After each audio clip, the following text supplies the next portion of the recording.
Seventh day સ્કૂલમાં વિદ્યાર્થીની હત્યા બાદ લોકોમાં ભારે રોષ જોવા મળી રહ્યો છે। પરિવારે પોતાના ઘરના ચિરાગને ખોયો છે અને ત્યારે હવે આ પરિવાર મૃતક નયન માટે ન્યાયની સતત માંગ કરી રહ્યું છે।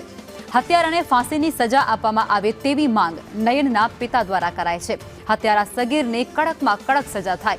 નયનના પિતાએ કહ્યું હતું કે હું નયનને સૈનિક બનાવવા માંગતો હતો, પણ આજે મારો નયન આ દુનિયામાં નથી રહ્યો। મારી માંગ કંઈક એવી છે કે સરકાર કાયદો બદલે, હિન્દુ હોય કે પછી મુસ્લિમ, कायदो बधा माटे एक समान होवो जोईए।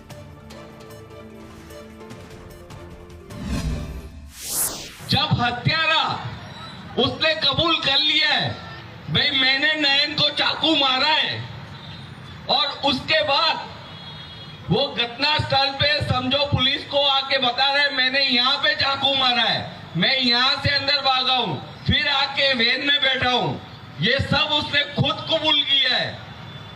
इसके बाद भी हमारी गवर्नमेंट को आई विटनेस की जरूर है, या कोई हत्या कर देगा तो वो वापिस छूट जाएगा, ऐसा कैसा एक्ट है ये? आप इस लॉ से वाकिफ हो, मुझे बताइए।